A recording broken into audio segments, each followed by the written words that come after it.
TruthSeekah and or its affiliates are not responsible for any strange phenomena that may occur during or after listening to this podcast, which may include the following: heightened senses of awareness, psychic abilities, UFO sightings, alien contact, time loss, out-of-body experiences, ringing in the ears, ESP, lucid dreaming, increased synchronicities, astral projection, telepathy, stronger intuition, levitation, miraculous healings, and or remote viewing.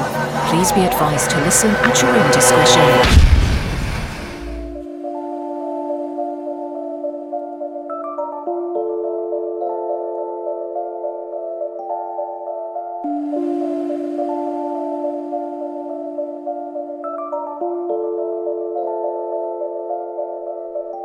Won't you come and take me away?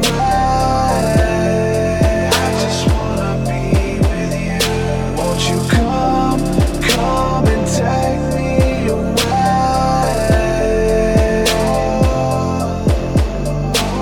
To a place to walk on troubled seas, faith to stand when I don't believe. I just wanna be with you. Won't you come and take me away? I just wanna be with you. Won't you come? You are now locked into the TruthSeekah podcast. Gargoyles! Psychics! Everything's ungodly! Dark Savage! Streaming live at TruthSeekah.com. She's not a Christian! Give it up, y'all. Your portal to the paranormal, esoteric, and all things spiritual. She's tampering in dark-sided stuff! And now, your host, TruthSeekah.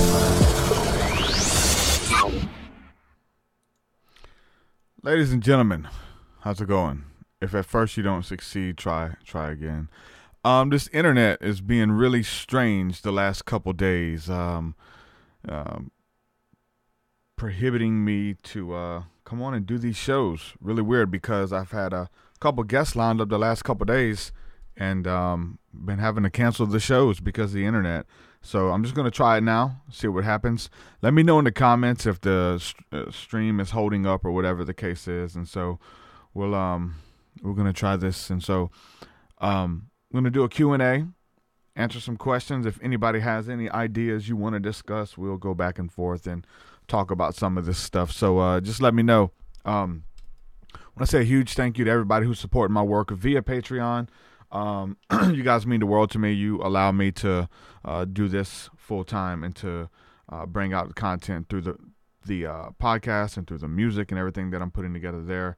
Could not do it without your help and support. So thank you again. We are listener supported, and it means the world to me. So a lot of big things coming. Talking to one of my video guys, and so we're talking about throwing some videos together for some of my latest music. Let me know in the comments. Let me know what songs you would like to see videos for that we haven't done. Shout out to the chat. Shout out to Influence, who is Justin, who's in the chat right now. We shot a video, me and him. He's featured on the heart chakra, Sacred Heart Space, Anahata, and me and him shot a video for that here. With the green screen. I've been editing it and stuff, and I'm not sure if I'm gonna put that out. We may reshoot that with my video guy.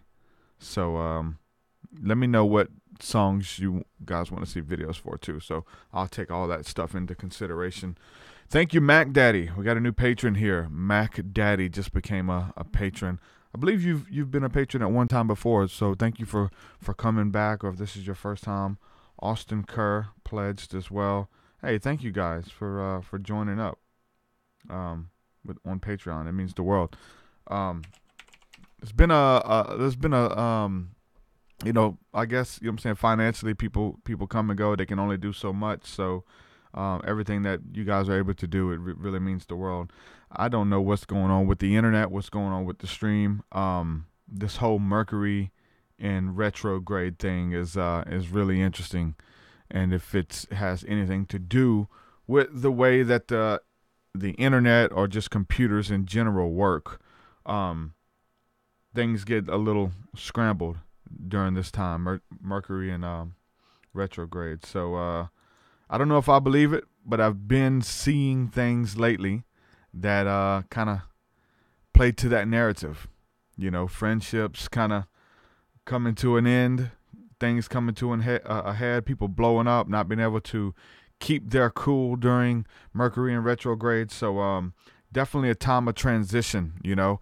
And I don't want to be one who is just kind of pushed around by the energies and stuff like that. But we have to be prepared because, you know, I think scripturally, the Bible talks about the different winds and waves, and some people are posting the emoji. Richie's posting the wave emoji, and so these winds and waves that come against you, and not to be pushed around by them, not to be just pushed around by any doctrine or belief system or setback or whatever the case is. And so I really think that kind of ties in hand to hand, whether the energies of the planets and what's going on around you, what other people are doing. Don't be pushed around by that stuff. So I really think that's key. Even though it's happening, people are falling on the left and on the right, and times are troubling for a lot of people. It's just to hold on to the truth that you believe in, and don't let it go. Don't let anybody pull you out of your character, what you're called to do, and stick with it. You got to stand for something, or you'll fall for anything. So Mike says he wants to see a video for synchronicity or astral travel. The astral travel one would be a lot easier, just because it's only me, so I don't have to get other people in on it, and especially doing that's one thing about features. And so I've tried to kind of like create songs with that in mind, because like I really feel like songs need a video to really come to life.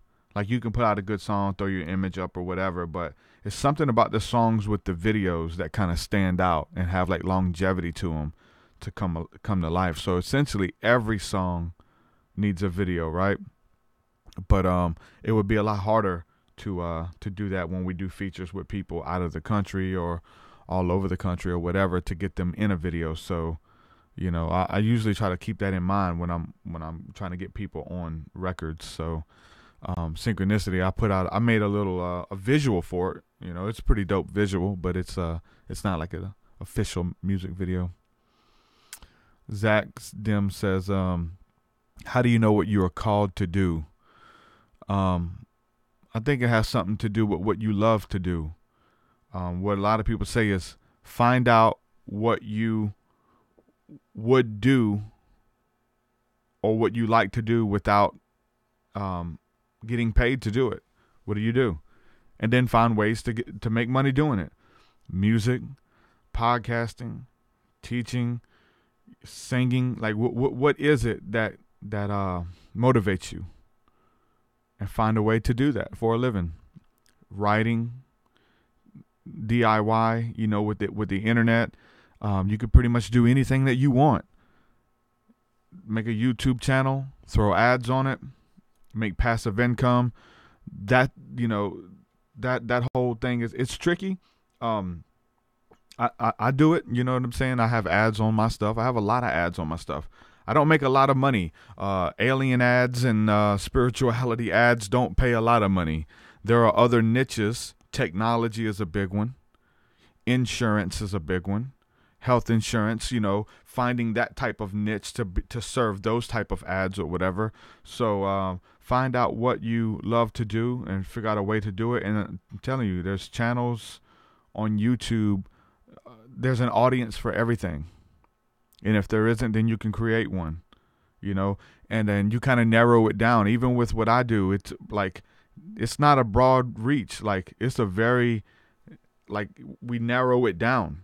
We really do. Even though it's niche, you talk about aliens, it's like, yeah, it's aliens, but this, or, okay, you guys are Christians or mystics or whatever. Yeah, we're not just mystics. We're not just Christians. We're Christian mystics. So that kind of narrows the niche down. You're Christian mystics that believe in aliens. And I have a lot of flat earthers and people who have different beliefs or whatever. And it just kind of, it keeps funneling the niche down to like a smaller targeted audience. You know what I'm saying? So it's not like we just only talk about aliens. Like, we'll talk about aliens and we'll talk about Jesus. We'll talk about whatever. So when you introduce these other topics or whatever, it filters other people out. I got a comment this morning, and this is no disrespect, but I got a comment. Let me pull this comment up, and I'm going to read it. It kind of baffled me a little bit. This comment said, and I know this is something big with the flat earthers, right? So the flat earthers don't believe in space, because space is water. Earth is the only planet and everything is in here or whatever. It's some crazy beliefs. I don't know, And so this even narrows the reach down a little bit from the flat earth community or whatever who follow your work. And with all these new ideas, it just keeps getting funneled down to where, like, I think the goal of the elites, of the Illuminati or whatever, is to keep people separated, right? And so, okay, you're talking about aliens, I can't talk to you. Or you're talking about Jesus, I can't talk to you, whatever. So you just keep filtering down your niche, right? But this was an interesting comment from Anthony Ramos. He said, I love your music, but a lot of this is untrue. And he was speaking about this excerpt from the Laura Eisenhower podcast that I did. I've been doing some excerpts, so shout out to Chris Garner and Danny Guerrero for helping out with snippets and stuff like that in the podcast. So, but he says, I love your music, but a lot of this is untrue. There are no aliens. You guys will fall for the deception if you believe in aliens and Christ consciousness. Look up Project Bluebeam is what he says. And it looks like there's some replies here. I didn't even know he replied, so I'll read those. Okay. And so I just commented, I said, so he said, he loves my music, but a lot of this is untrue. There are no aliens and there is no Christ consciousness. Well, Anthony, why do you like my music? What do you think I talk about? You love my music, but there are no aliens. Aliens and Christ consciousness, that's the majority of what I talk about. So I find it interesting, why do you like my music? Why do you listen to my music if that's, falsehoods or something like that I'm speaking about? So I guess he, and this is definitely a flat earth thing because I'm reading the comment here. He says, yep, my favorite one is the knowing. The aliens you speak of are demons masquerading as aliens from outer space. So that's what the flat earthers believe, is that there are no aliens, there are no other planets, but that anything you think are aliens are demons that live on another plane of existence. There's only one person with Christ consciousness. That's Yeshua. I don't believe that. I did a whole video on that about how, Christ and Paul and all of these, they talked about having the mind of Christ, renewing the mind so that you can tell what is the good, pleasing, perfect will of God for your life. And so when, to go back to the original question here, how do I know what I'm supposed to be doing with the renewed mind, making decisions with the renewed mind to make sure that the information that you're getting, the things that you want to do, the moves that you're making are all for your greater good, and you're not going to be working against yourself. You're not going to be swimming upstream. You're not going to be wasting money, investing, or starting partnerships with people who, God hasn't destined you to kind of move further with, and you'll start trying to build things out of your own passion and your own desires and things like that, and actually working against the will of God for your life. So that's one thing about what you're supposed to be doing, making sure that whatever it is for your life, the will of God, the perfect will of God, why are you here? Ask yourself that. Each and every one of us were put here for a reason, to come forth and do great things. And there's greatness inside of each and every one of us. The key is to tap into that and figure out what it is. What is God giving you that is unique to you even? You have something to offer that I don't have, that the other people don't have. You're not just another lemming. You're not just another face in the crowd. You have something to offer. Figure out what that is. Creativity, putting smiles on people's faces, music, artwork, like all of this stuff. And then so when we tie the spirituality into it, it just adds to it because we're making sure that whatever we're doing is changing the narrative. It's raising the vibration. It's helping people versus hurting people. It's encouraging people. You know what I'm saying? So figure out what that is. What would you do for free without even getting paid? And then find ways to get paid to do it. I'm going to do music regardless. It's a blessing that I'm able to get paid to do music. You know, and I'm still baffled that people pay me to make music and all that kind of stuff, and I get paid. It's a dream, man. I'm really living a dream right now. I'm still trying to wipe the sleep out of my eyes because it is very. I pinch myself daily, you know, and then the whole thing about getting to a level like this, and I'm not on no high level, and that's the reason, because like the whole thing is about maintaining it, making sure that you can maintain it. Whatever level that you achieve, whatever goal that you accomplish, you have giftings, and those abilities can elevate you with that and create a platform for yourself. But again, don't let your giftings and abilities take you to a level that your character can't keep you. You can get it. You can start it. You can do a blog. You can do a podcast. You can do whatever. But can you maintain it? Now, that's a whole nother level. That's a whole nother level. And that comes with wisdom. That comes with age. That comes with time. That comes with holding your tongue, you know, choosing your battles wisely. All of that stuff kind of filters into that. So I hope that helped with that question a little bit. And I know we kind of tackled too. And I know a lot of people chiming in on that demon thing, right? Let's see.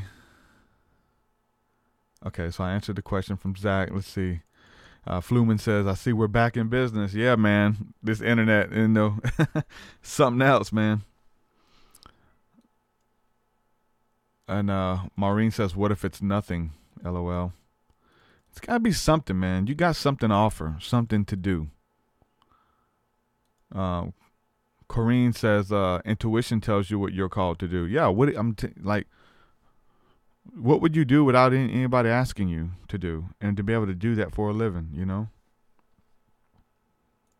Finding a way to do it. I'm telling you, you can start a YouTube channel about what do you like doing? Do you like you don't have to ask for permission. You don't have to, you know, get somebody to retweet you or put you on or whatever the case is. We're in a place where you could do it yourself with little or no income to back yourself.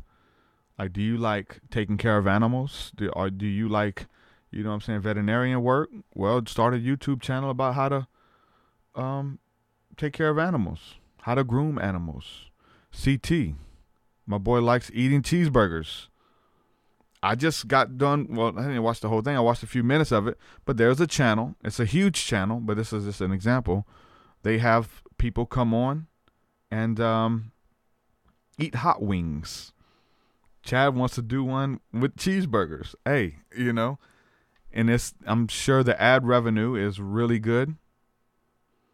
And they have some people come on and eat hot wings, and that's their niche. That's what they do. You know, they interview them while they're eating hot wings. There's another guy who interviews celebrities while they're hiking up in the forest. And he's got a vlog camera, and he's got Jack Black beside him, Will Smith, whoever, an actor walking with him up the mountains, hiking, and they're gasping for breath. That's his niche. That's what they do. Do you like to hike? Well, hike and vlog. Hike, you know what I'm saying? So it's really, the possibilities are endless. And with technology now, you know, this stuff is achievable. It really is. Gothic Mystic says, passive income is the way to go, income-wise, but it takes a lot to get there. It does. You have to work, but passive income is the best way to go, essentially, with these videos and these podcasts and these chats and music, all of that. I make beats on the side too. I may get a notification someone bought a beat, you know what I'm saying? $20 in my account, whatever. Like, once you make it, it's what you call set it and forget it. You do have to promote it. You have to continue to create, but I've got 200 episodes. Each one of those are bringing in income, and it's not a lot of income, especially because of the ads that are being served on my my episodes. Josh, you're talking about passive income, and I know you deal in real estate. If you did a real estate podcast and a real estate show, dude, the ad revenue for that, they pay way more. I may get, 10 cents or something if somebody clicks on an ad on my website about spirituality or aliens or whatever, because the ads kind of play off of your content. They're content generated ads, or they have to do with your browsing history as well. So a website with aliens, you may get 10 cents if somebody clicks it. If you have an insurance or real estate and somebody clicks an ad, you may get $50. $58 is the highest going rate per ad click. That's not even buying anything. That's just them clicking on it. And so putting that on your website, putting that on your YouTube videos, all of that stuff, man. Passive income, getting in the search ranks, getting in Google. I get, my website is really good because it's an old website. I've had that site for years, and there's 200 plus podcasts, and there's and you guys notice how I try to almost write a whole blog post. I try to do 300 words, and even that can get tiring, right? I try to do 300 words and then backlink and give your website what's called site authority, so that when I put something out, when I put a Jordan Maxwell interview out, it's not going to be at the bottom with all 400 Jordan Maxwell interviews. I rank the first page. For some words, I get the first post. I beat out a lot of people's own website with my interviews with them. And so I get to go through my to see how people get to my site. And the best traffic you want is not paid traffic. It's not ad traffic, paying to get clicks and views. The best reach you want is organic reach. And what that means is people go to Google, type in a word, and you come up. So if you go to Google and you type in Jordan Maxwell, guess whose website comes up? I don't get the first result, but sometimes I do. And YouTube is owned by Google, works hand in hand, backlinking. There's a whole ecosystem. It's an art to it. The way the internet works, the way rankings and websites work, and all of this kind of stuff. And it's very interesting, and it's hard work. There's a lot of, there's a lot of work that goes into just what you're seeing right now, and people email me all the time asking how to start their own live stream, and I help people. I coach people, and I got a lot of my friends launching podcasts and doing a good job. So that's what it's about. Whatever you want, man, there's ways to make it happen. There's ways to get out in front of people. Networking is key.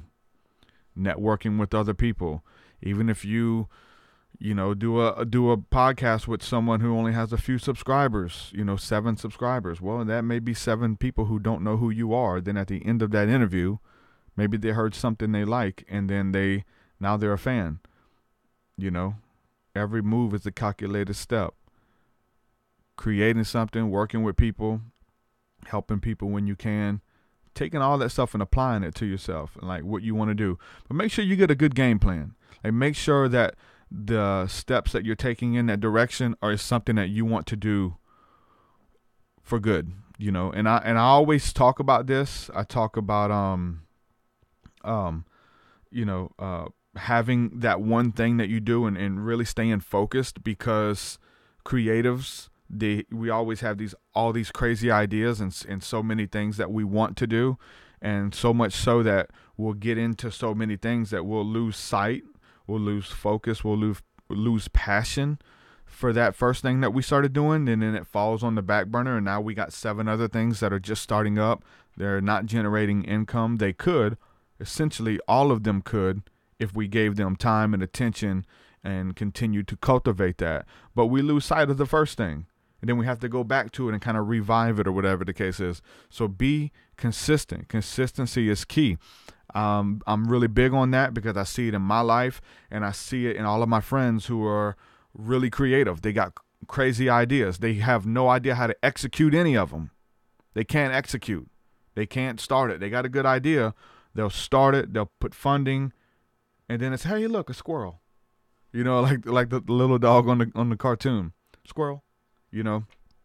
Little things catch your attention and pull your focus off of the first thing that you were going to start doing. That's why having a goal sheet, writing them down. The Bible says to get a vision, to make it plain, and to write it down.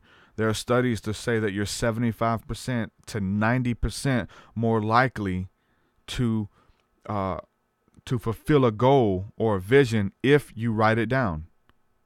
You have to write it down. Keep it in front of you. I mean, even in the scriptures, we look at how they would write the laws of God on their doorposts. They would write them on their hands. They would wear trinkets around their neck that had a law in it. So every time they seen it, it reminded them of the vision. Write it down. Get something that reminds you to stay focused, because if that's why they, even in the scriptures, would create monuments. When God did something in their life, they would create something, a statue, a pyramid, maybe, something. They would put up a pile of rocks. They would pile of rocks up.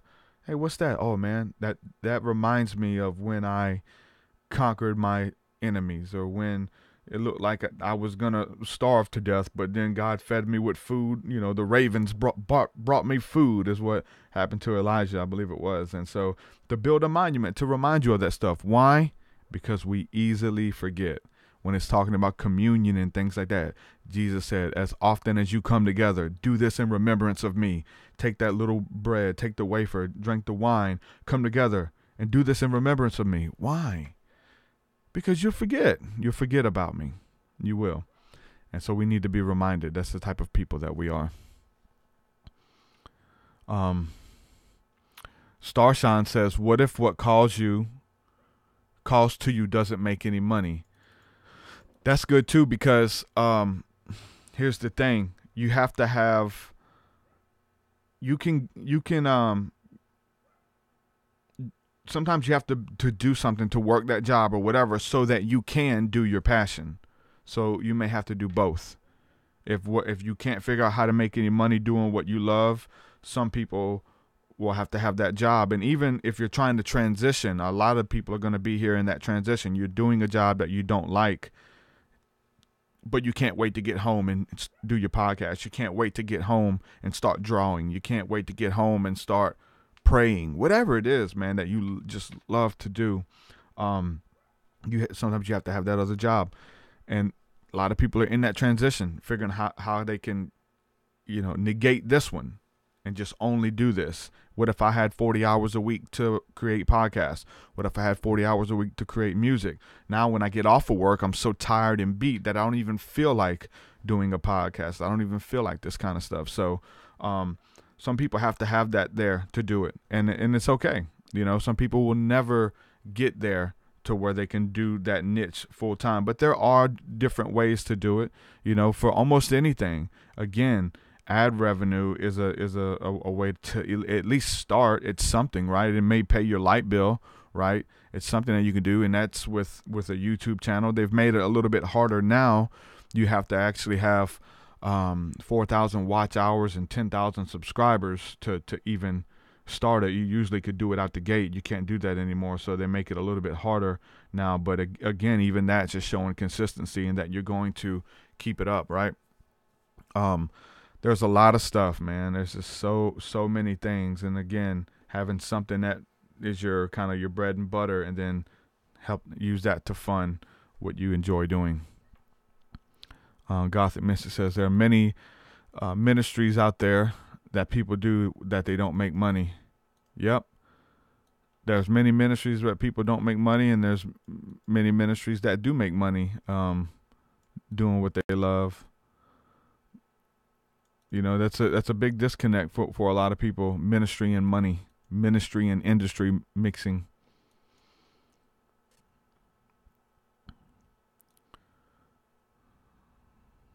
Let me see what else these comments are saying. Let's see. Maureen says, if God or Jesus is from another world, doesn't that make them aliens? Yep. That's a good way to look at it. Everybody's saying they like my shirt. What? It's a little chilly this morning. I had to put on a shirt, man. I couldn't just wear my black tee. I had to wear another shirt. Something else we could talk about a little bit too. We're trying to put this together. We're going to be up in Memphis. I believe it's May the 3rd and 4th. It's on a Friday and Saturday. We're putting together a TruthSeekah podcast, Discord community meetup. And so we're going to be doing a weekend, and we're going to be doing music. A lot of different creatives in our group, in our community, are going to be coming together to do their own thing. They're going to be doing healing sessions and speaking engagements, and I'm going to be doing a concert Friday night, and then Saturday we'll be doing a healing session as well. So I'll be doing a guided meditation, activation, laying on of hands and things like that. So if you're looking to join the community, we're going to be putting all that information out. So just make sure that you're subscribed to my email list at TruthSeekah.com. All that info is going to be up there. So we'll be sending out that stuff to purchase tickets very soon. I believe it's going to be $85 for both days. Memphis, Tennessee. So looking forward to that. Let's see. Jump to these comments. Yeah, Maureen, some people believe that aliens and demons are the same thing. So let's see. Danny says, I think people need to stop letting conspiracy videos that consume them. It doesn't let them see clearly. Yeah, a lot of videos, man. See, that's the whole thing, man. There's these, when we talk about vibrations and realms, right? A lot of times when you're in a realm, when you're in a vibration, you're drunk with the wine of that understanding. This could be church. This can be a sect of Christianity. This could be anything. And then when you're introduced to something new and it resonates with you, you kind of leave that first thing behind and you're transitioning to this new idea. Everything's different. You begin to see things different. You interact with people differently. You see God differently. You see the world differently. You're in just this whole other realm. And it feels different. But then eventually, the newness wears off of the facade of this new thing. It's not new anymore. It's stagnant. And what do many people do? They do this with relationships, do this with churches, like people who church hop. They go to one church, I want another church. I want another church. This church ain't doing it for me no more. You know what I'm saying? Do it with drugs. They do it with social circles, friendships. This friendship ain't doing it with me. I need some new friends. You're done. I'm done with you guys. Move on to another circle. This happens all the time. And so there's a newness there when you go into that.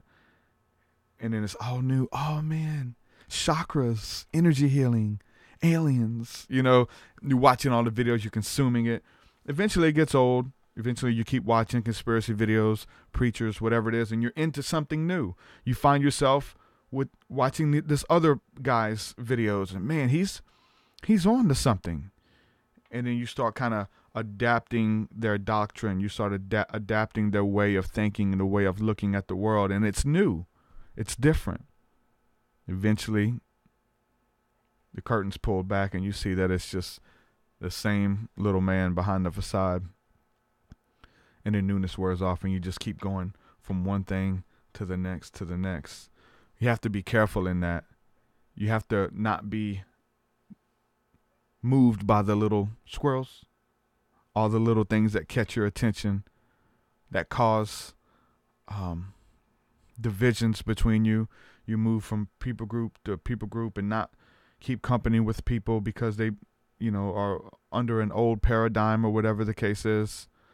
You have to be willing to show grace and walk in peace. So the good thing about that, we talked to a lot of people who've been into different cults. They've been in a Christian mystic. They've been a Baptist. They've been Pentecostal. They've been a Hebrew Israelite. Very similar. And you start learning similarities. Okay, I see what you're doing here. You start learning things that people are doing. You start seeing how a charismatic cult leader, even though they wouldn't call themselves that, how they act. So, you're less moved by the shiny things, and you're only moved by truth. And there's a commonality between people who are into truth, right? Vance says the research never gets old to me.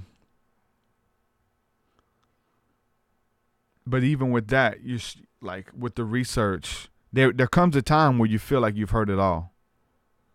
And there'll be people in your community, people around you who are moved by the little things. And it's like, I'm not moved by that. I've already looked into it. I've already been there, done that. So part of that is the fact that you have a wisdom about you when you walk up a hill and you've been there, you've been to the party, whatever, you've done that song and dance, and you come walking back down and there's people walking up there. You're like, look, there's nothing there for you. It's not, I'm going to tell you what it is. You're not missing out on anything, but they want to go for themselves. But you have a wisdom to share that might be able to save them some time, might be able to save them some years, might be able to save them some money, investing in things and trying to build things that, in the end aren't going to serve them or serve anyone really. So, but a lot of people have to learn for themselves. But blessed are the people who learn from the mistakes of others, man, because you'll save yourself a lot of heartache if you could just observe. That's the people. They observe, they watch. And there's so many people like that you don't even know. They're just watching. Okay. I see what you did there. And they're watching you. How are you going to respond? Okay. And they see and they learn, okay, there's something to this. This belief system, this spirituality, this relationship with Christ, whatever. They see something to it. Because what? They judge it by your fruit. How do you act under pressure? Wow, he didn't blow up. Didn't do this, didn't do that. There's people who are watching, man. Saving themselves a lot of heartache.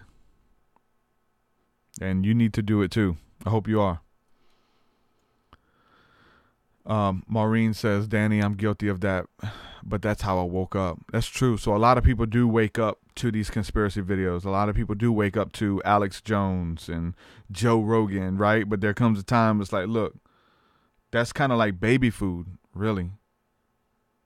Sometimes you want to go to things a little bit deeper.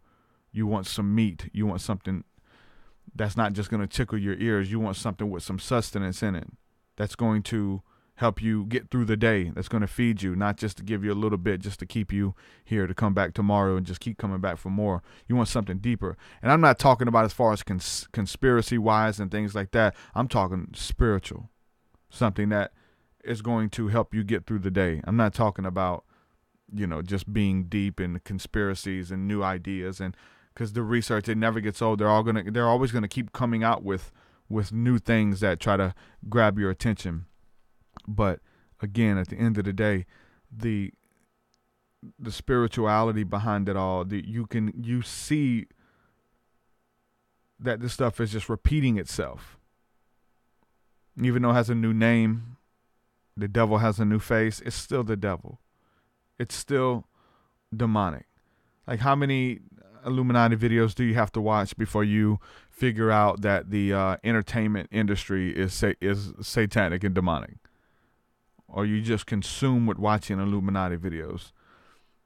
I mean, when we wake up, most of us have watched those. You know what I'm saying? And that's like, but how? Like, are you still watching those? I don't watch that stuff. Even though it's interesting, you can see the Illuminati symbolism and how they hold in their hand symbols and all kind of stuff, and you can pick stuff out and connect dots and things like that. Are you still doing that? Like, how long have you been doing that? A lot of people start off in that, the Alex Jones and the Illuminati YouTube videos, right? They start off in that, but that stuff can only take you so far. It's like studying the enemy and studying that this stuff is wicked. Okay, once you know it's wicked, now what? Are you just going to quit listening to their music, or what are you going to do? There comes a time where you kind of got to choose. And Corrine says, I'd pay you. You deserve that and more, like us all. Yeah. Thank you for that. Yeah, talking about the music, getting paid to do music. Mark says, yes, TruthSeekah, happiness, health, success, and prosperity is contagious. It adds to the sum of the total mankind's happiness. Yeah. Yeah, it's something about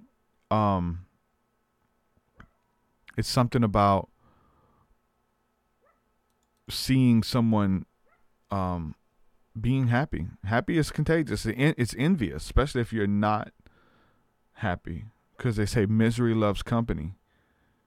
You don't want to be by yourself in misery. You want other people to be miserable with you. But when you see somebody walking in their calling and they're doing a damn good job of it, you may get envious. But see, that envy and that jealousy can be used for good. Because you say, man, how do I do that? How do I do what I want for a living? How do I, get to wake up and do a podcast and get paid to do it? One guy hit me up, and I guess he listens to the show, but he hit me up and he was like, man, I wish I got to wake up and talk to beautiful women every day. It's like, bro, if that's what you want to do it. Start your podcast where you interview supermodels or interview swimsuit models or beautiful women. You could do it. You can. You could do whatever you want to do.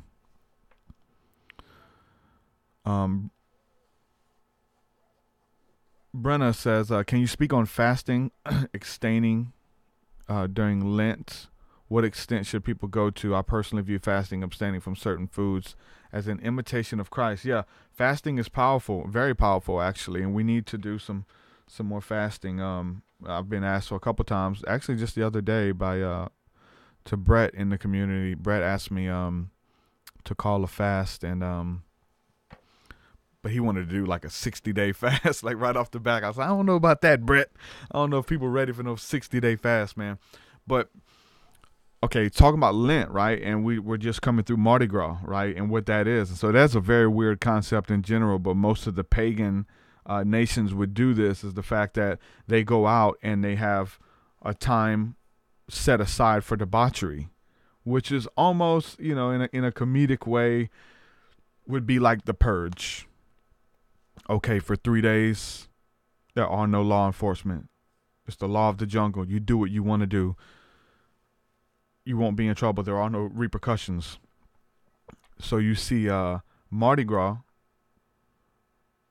which was that time for them. The Greeks and other nations did this too. They even did this during Christmas and Yule, actually, as they would celebrate and drunken revelry, debauchery, orgies, all of these type of things, having sex, all kind of stuff, doing craziness. And they would wear masks. You wouldn't even know who it was because they were dressed up and they would have a mask on and different characters. And it's kind of similar to like, the whole like, I'm saying, balls that they would do. You would swap wives and stuff, and kind of like the whole Illuminati ritual type stuff with Eyes Wide Shut, the movie, where you would have all of this kind of stuff going on with all these people wearing masks. So essentially, those ancient customs are still being practiced today, right? In a more family-friendly way. If you go out there early, you bring your kids with you.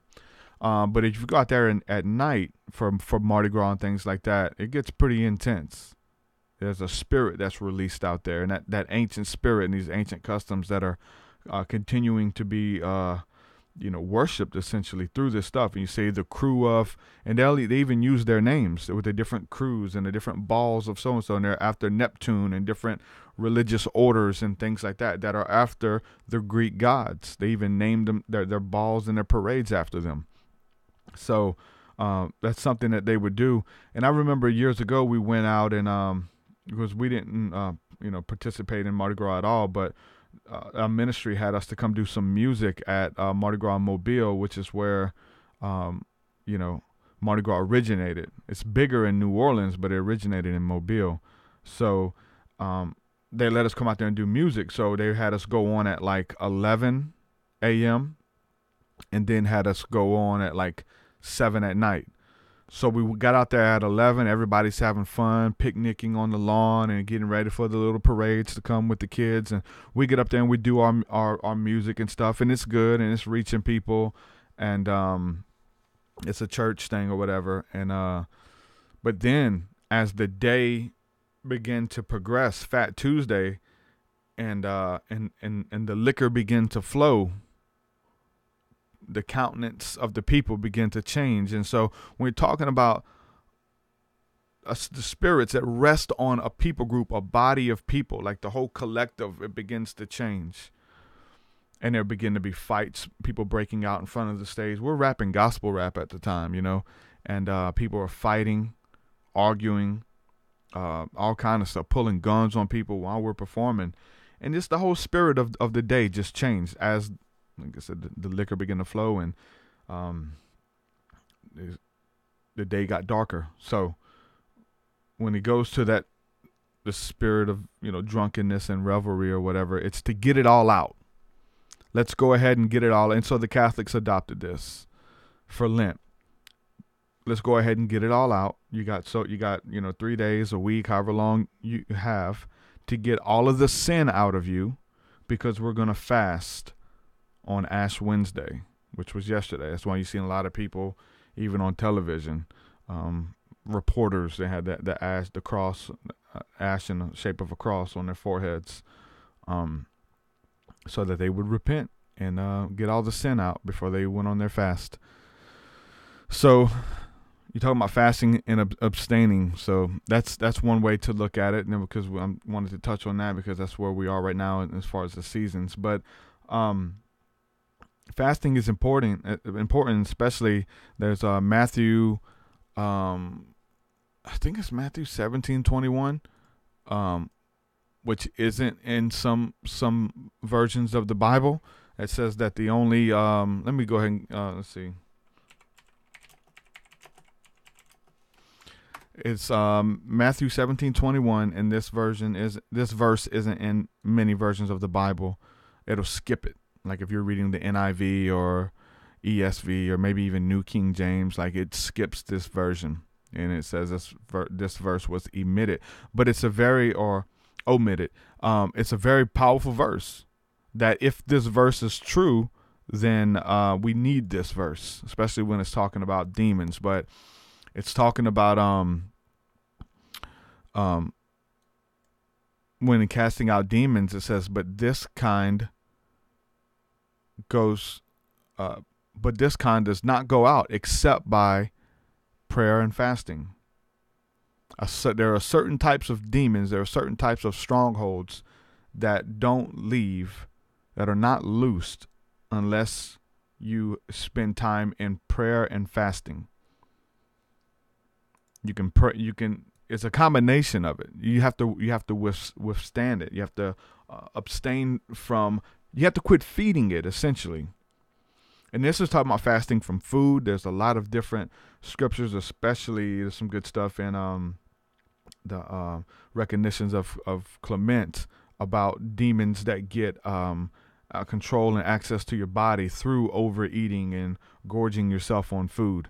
So food plays a big role in this. And so, but when you abstain from food, but then again, abstaining from that pleasure. I mean, whether it's pornography, you want to get free from pornography. Well, you got to quit looking at it. You know what I'm saying? You want to get free from whatever it is. You have to quit feeding it. Some of these demons only get removed through prayer and fasting. Starve it out. You got to starve it out. The easy way would be, hey, lay hands on me, make this thing leave. Well, you have to show some resistance. You have to show some resistance. Submit yourself to God. Resist the devil, and he will flee from you. Show some resistance. That's fasting. Cut it off. Look, no more. You're in a relationship. You smoking cigarettes, whatever the case is. You can go to an energy healer. You can go to a faith healer. You can go to Jesus himself. But if you ain't ready to let that thing go and show some resistance, it has a legal right to be there. Because you're feeding it. Go outside and put some food outside and see if the dogs come up and eat. And the dogs keep coming back every day looking for food. Why? Because you're feeding them. Stop feeding them, and I guarantee you those dogs, those birds, those animals will go somewhere else and look for food. This kind goeth out only by prayer and fasting. It's very interesting that a lot of versions took that scripture out of the Bible. Because that's powerful. If it's true, well, it's not true. Yeah, that's why they took it out, because they didn't think it was true. What? Like, it's either true or it's not. Fasting. Wow. So here's something. Brandon Higgins says, "What's up with this Momo creature showing children how to kill themselves? My daughter got in trouble at school for drawing it." Trying to draw Momo. Man.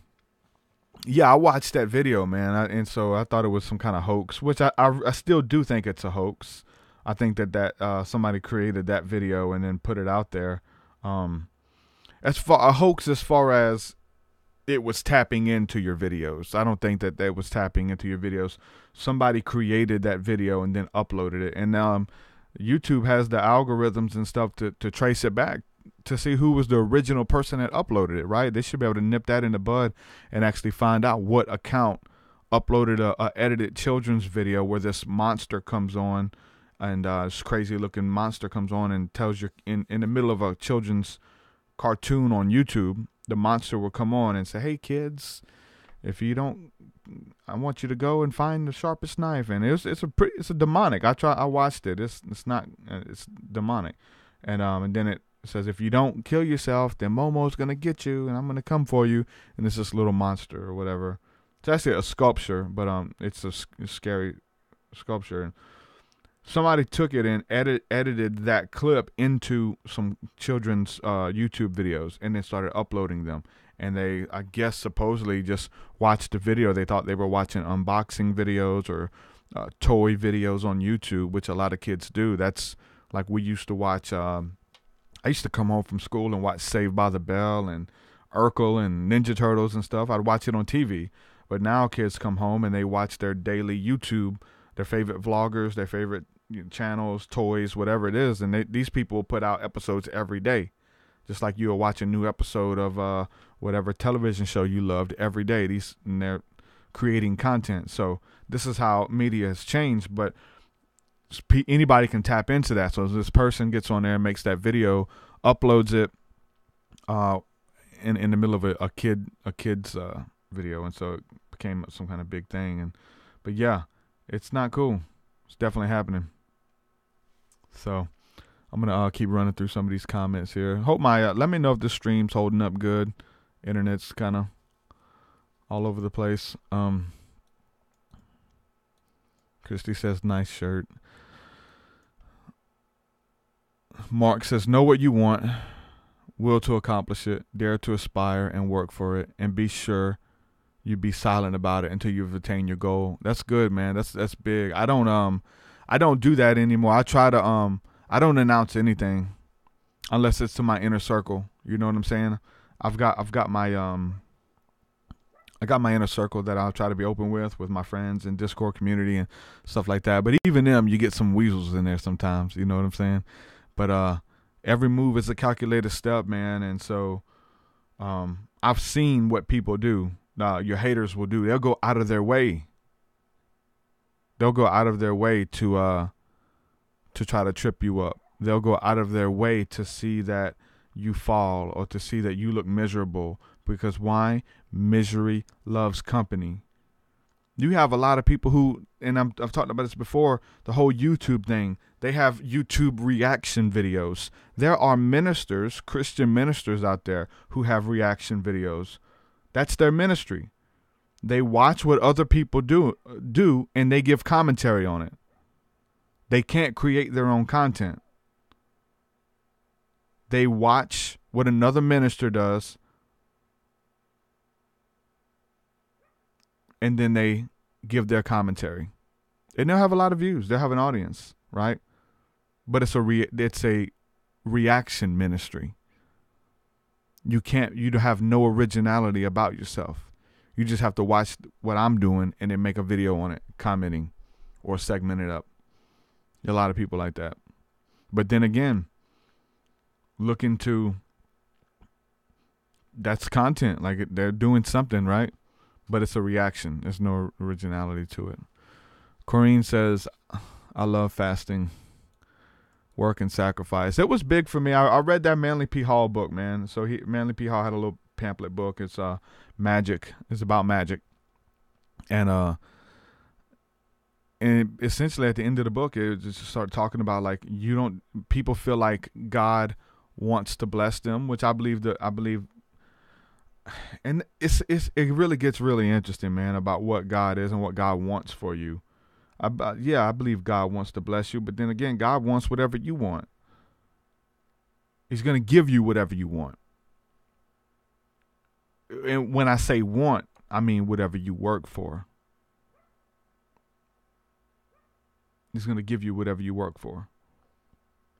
Hard work pays off.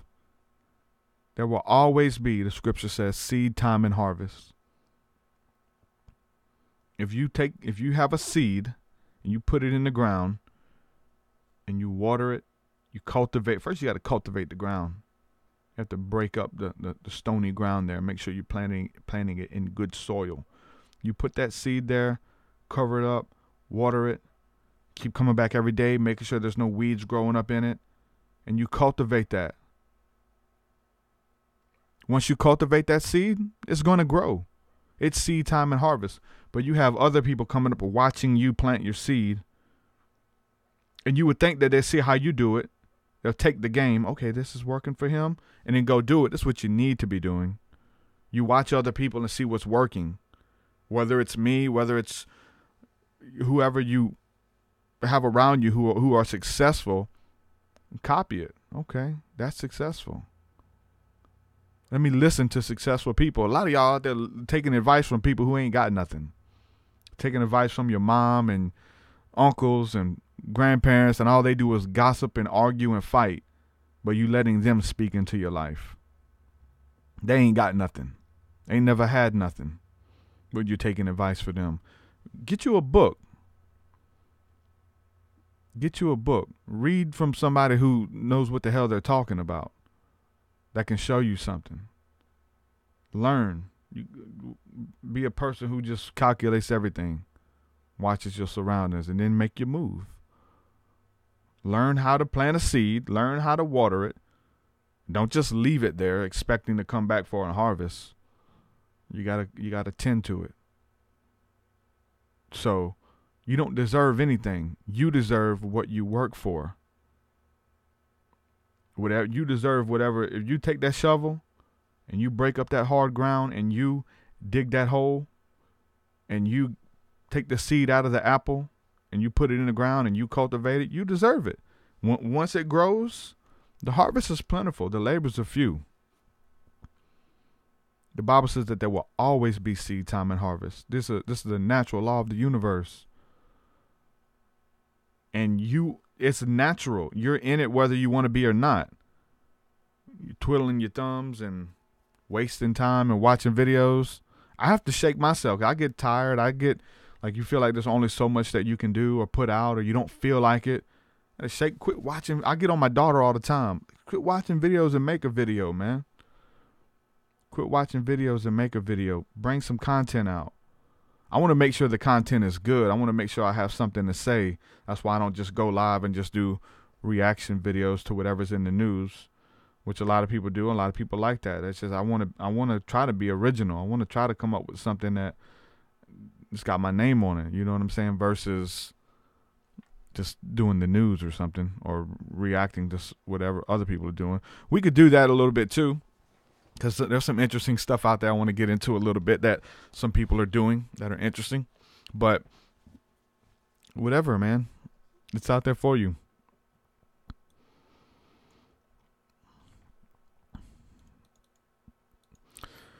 Influence says the wonderful thing about it is that whatever you're called to do can be all lined up to glorify God no matter what it is. Yep. Gothic Mystic says, I do technically have a channel for real estate, but I don't believe I have enough experience. I'll consider posting on that more, though. You don't have to have experience, man. Speak like you have experience. Use the right words. Tell people how to get started. At least how you and speak on it from your experience, however limited that is. It's content, and people want to put ads on that content. Help people, man.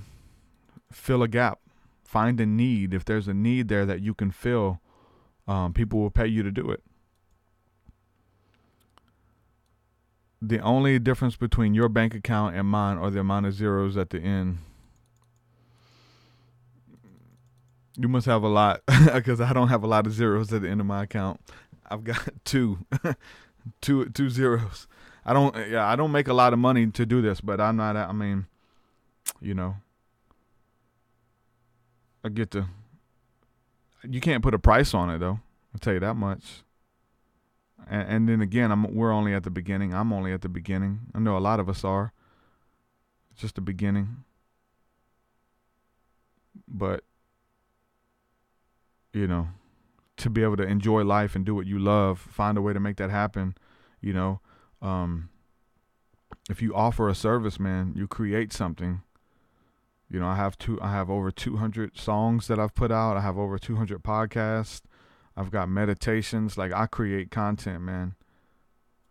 And I have songs, like beats that I've produced that other people are using that I get paid, you know, revenue off of that. It's passive income to be able to make money while you sleep versus having to go on a job where you have to dig a ditch and you get paid to dig that ditch. And while you're there, I mean, if that's what you're called to do, that's you. But you have to figure out, what are you called to do? Again, I got sick and tired. I knew that wasn't what I was called to do. Digging ditches. I was called to do that for a period of time.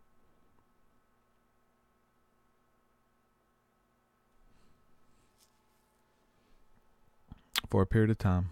But my season was up. Changing of the seasons. Corrine says, squirrel. Christy says, TruthSeekah, your work and obedience has changed my life. Thank you. Thank you, Christy. Many blessings to you and your family.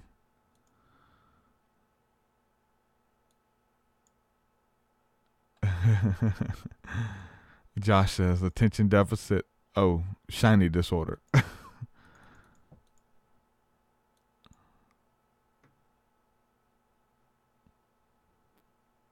Sam Brown says, what's up? What's up, Sam? How you doing?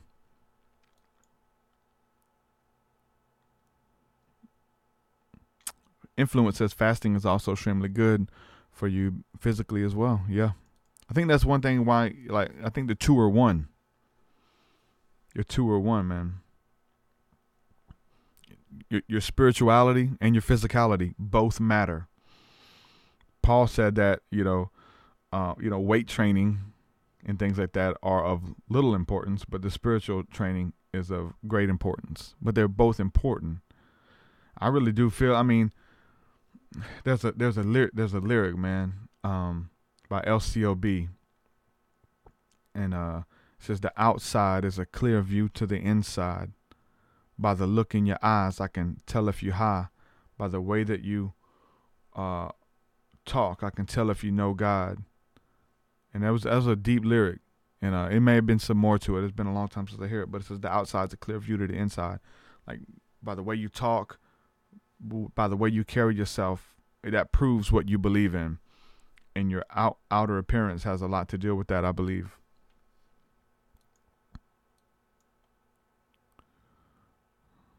Okay, Astrid says, hey, I got a question. When you make a bold move toward your dreams, true self, is it common to get spiritual pushback even if you feel supported? Can it bring out your core wounds for healing? Yeah, that's a good thing, though. You want that. You want to bring out those core wounds. You don't want anything to hide it and anything to suppress it. I mean, people work hard. They become successful to act like everything's okay, right? I'm okay financially. I'm okay on the outside. I got a good job. I'm in a good relationship. But inwardly, they're still suffering and struggling for something that happened to them when they were 7. That point of trauma, how old they were when that happened. So I've been saying go towards the triggers. Figure out why it makes you mad. Figure out why it upsets you. Why do you get mad when people say that? Figure out, because it's a reason. And I think you can find clarity and you can find healing by doing that. And I use God a lot of times, and a lot of people get mad. They don't like that term God. They don't like to hear about Jesus. They don't like to hear about this. They don't like to hear about that. Why? Because they've been done wrong. They've been shown a bad presentation of what that is, and you need to go down to the root of that and figure out what it is and find healing there. I seen a meme and a quote. It says,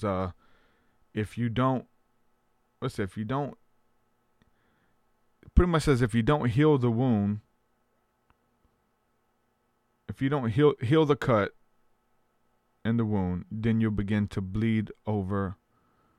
You'll begin to bleed on people who didn't cut you if you don't heal the wound. I know I didn't quote that right, but you get the gist of it. You're affected. You're taking that into all of your relationships. You're taking that to every job. You're taking that to every church. Wherever you are, you begin to just take it with you. And you judge. You have this preconceived notion about men. You have this preconceived notion about women, about God, about pastors, about black people. All black people are this. All Mexicans are this, or whatever the case is. Preconceived notion that's not true. It's an ungodly belief. It only exists in your head. It's a prejudice that's not real.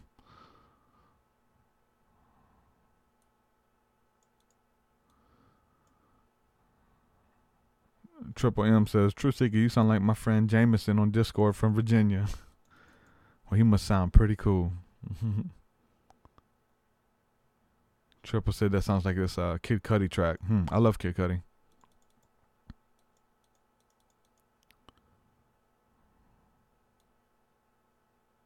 What's up, John Santiago? He said, dang, I didn't know he got a chance to go live. Yeah, man, it just started working a little bit better. I may be jumpy. I don't know, but I had to just seize the opportunity to go live, man. And my guests never hit me back anyway, so it kind of worked out. I guess they forgot about it. Because some of these episodes I book up, 2 months in advance at this point. I'm so booked up on these interviews. I'm booked up like 2 months in advance. So John says, how do you keep yourself motivated on those off days, D? It depends on what you mean off days. Do you mean off days by I don't have to go live, I don't have to create nothing? I don't think you were talking about that, because I don't have an off day. I don't have an off day. And to talk about being an entrepreneur, doing what you love for a living, is that you doing what you love to do, you'll work 100 hours a week and get paid less.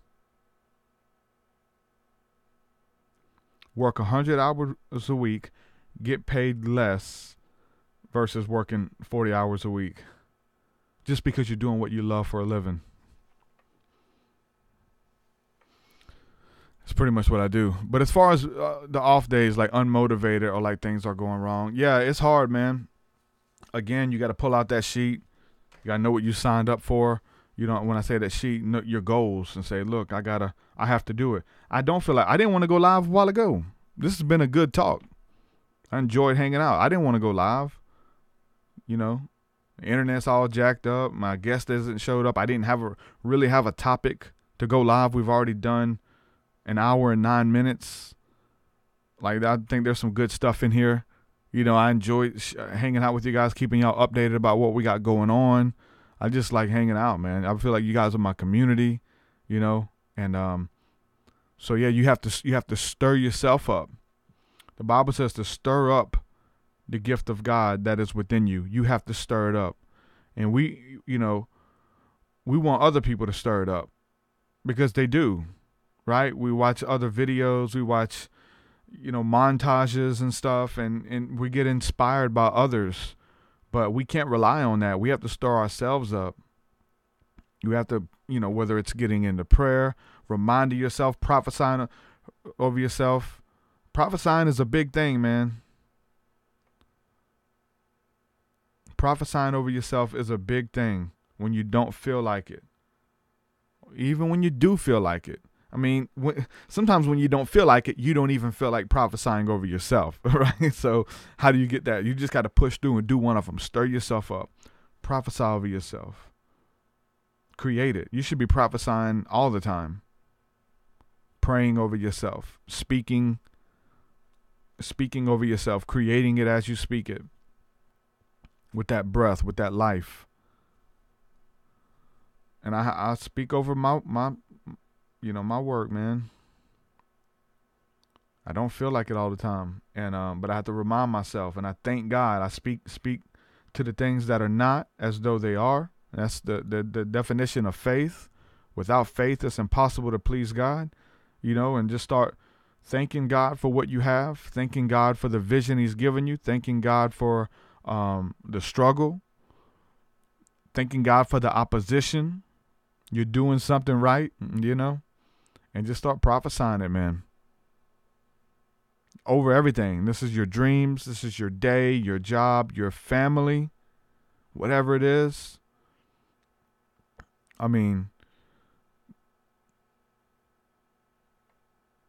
you have to show up with an attitude of gratitude and just thank God for it and watch the things change. I didn't feel like going live today. I didn't think I would. After it's like kind of almost the internet was an excuse, so I get to just chill. No, got to do it. Got to do it. So I got to chill Tuesday. I didn't get to chill. I'm constantly working, but you have so much stuff that you have to do.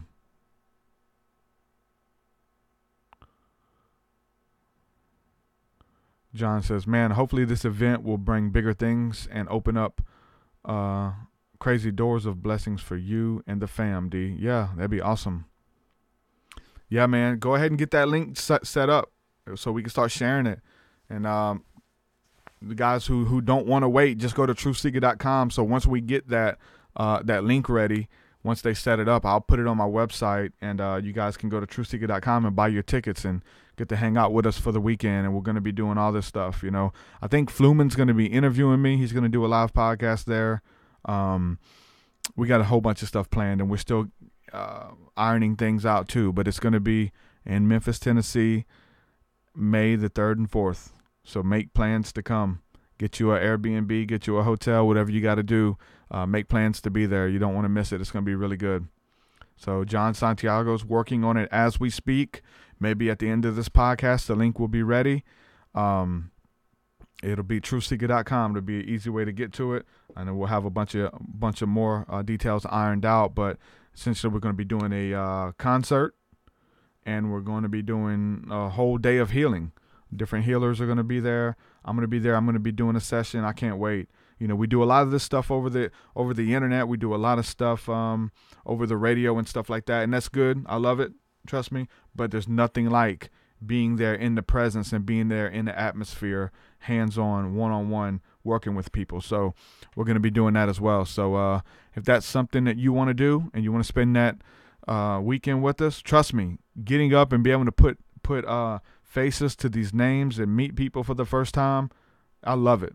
Getting out there with the people hands-on, there's nothing like it. Being able to meet you guys who have been, dwelling with us and walking with us for years, and finally having these different meetups that we're going to be doing. So we'll probably be doing more if this goes good. So if you guys want to come out, make sure you check that out, TruthSeekah.com. So be checking. I'll put it at the very top of the site. So with the info, as soon as that link is ready, just let me know, John.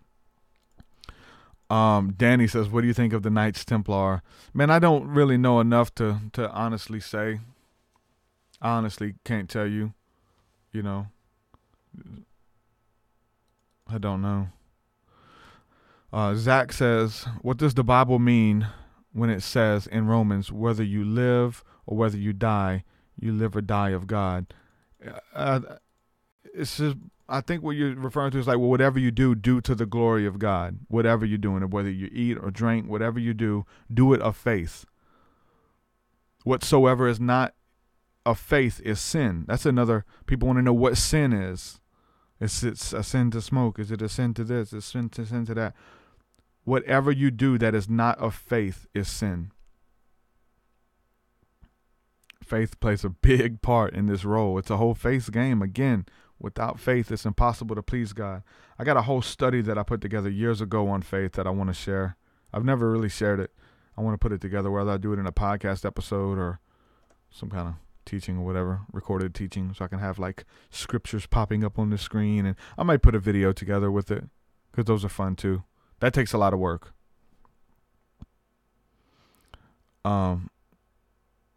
Triple M says, do you work for Post Malone like the MF Doom clones? LOL. J.K. Rowling. Don't really know what you mean by that, but I do get compared, said I look like Post Malone a lot. It's the beard and the hair, I guess. Or in the face tattoos and the glasses. I know I look just like him, right? Richie says, genuine art is value attracting. Support your community. Wide actions make whirlwinds and waves. Gratitude. Thank you, brother. Yes. Yeah, you can't never look at the numbers, man. You know? Sometimes the numbers don't never add up. You know? Even these numbers lie. It says that there's 19 people watching right now. I guarantee you there's way more than 19 people watching right now. I guarantee you that. When we get off of here, look at the number. It'll be a lot more. Numbers lie. Don't look at the numbers. People are moved by numbers. Quantity instead of quality. Quality. You need it. Jeff Crypto, or Jeffy, says, what's good, TruthSeekah? Just found your channel. Well, welcome. Welcome to the fold, Jeffy. Good to have you here.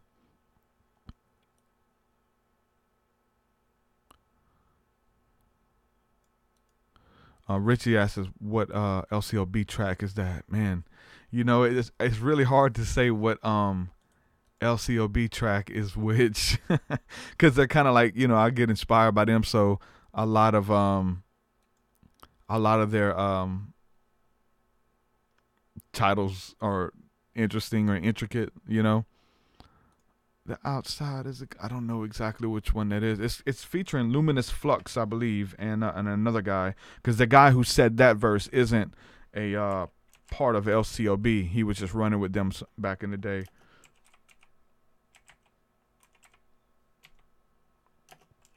And I forgot his name. I had to look it up. Had to look into it.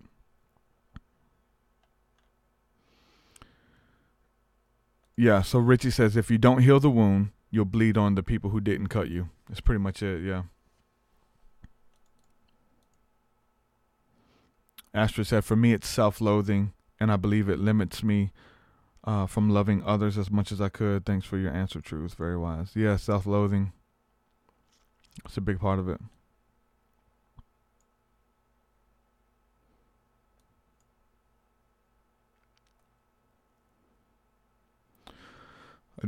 Jeffrey says, yo, what's your advice to someone who's looking for a platform to preach consciousness, synchronicity, the word of God? Podcast, Facebook, YouTube, Google, algorithms, not algorithms, search engines. Getting to the top of the search engine, you know, by those names. But it's getting flooded. You got to do a little bit more than just use the term now. So like used to, you could just like use the you could just have a tag and like think that you're going to rank for it, but you have to have a search term and then try to rank for that term. So how many people are talking about Christ consciousness right now? How many people are talking about whatever? And some of these, you know, there's thousands of results. You can go to keyword researchers and see how many people are looking that up, but you want to rank for that. And so rank is, you may have to share it, you may have to backlink to it, You have to network. There's a bunch of things to it to kind of get it out there, in front of eyes. There's work to it. You have to work for what you believe in. You have to invest time. You have to invest money into it. You have to spend money to make money. So, but yeah, all of these tools here, social media and stuff like that. You could do the one thing. You can do what I do. I take a podcast like this, a live stream where I get to hang out with you, and then I share it with people on a podcasting apps who don't, watch YouTube live streams, or they can't, or they work different hours and they can watch it at their own time. And then again, we make snippets. Again, shout out to the people helping me there, Chris Garner and Danny Guerrero. People making snippets. You can make that of the podcast. So we may take this podcast and take a segment where I was talking about, what is it? Mardi Gras. TruthSeekah talks about Mardi Gras and fasting. Make a 5-minute snippet, share it with people, because a lot of people are intimidated. If you're not into podcasts or you don't know it, you're probably not going to click it and just watch it just because it looks advertising. Hopefully you will. I mean, maybe that's part of, putting all the time that I put into creating my thumbnails and stuff like that, and just so they look catchy and enticing to click on, right? So, yeah, it's all part of it. Allie says, Kenny and I were talking about that last night. I used Jesus sparingly. It takes time for healing. When they hear the word, it shuts down the convo. Thanks for speaking on this. Yeah, it shuts down the convo, but, we've been talking about this a lot. Me and Renitha talked about it a little bit the other day. Using the word Jesus or whatever the case is, like, that's not even his name. So, how, how much are you going to fight for the word Jesus, or using that, or fighting for that? But what that represents, fight for that,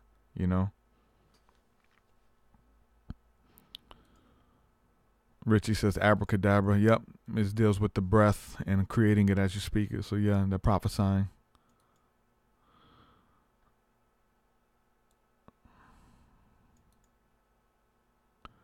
Asher says, thanks for showing up, TruthSeekah. Thanks for having me.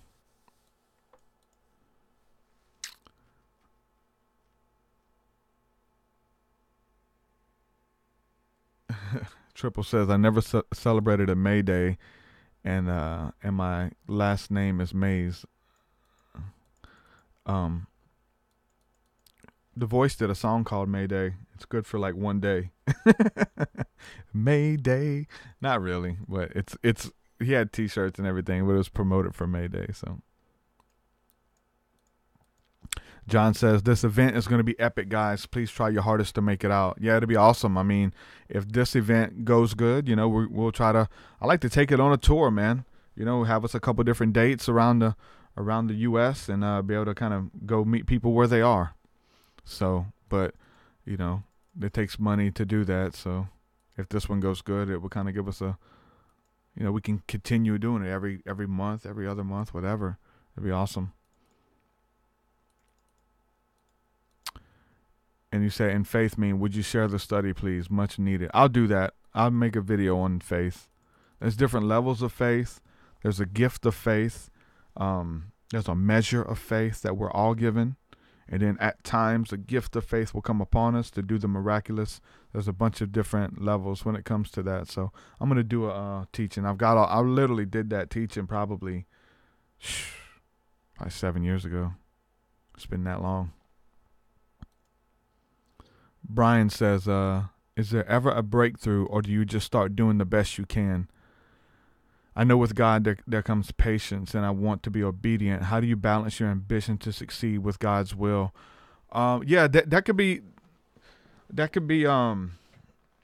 something that a lot of Christians deal with, right? I know I definitely did. Wanting to succeed more, that you get ahead of God. You know what I'm saying? But at the same time, God is waiting for you to move.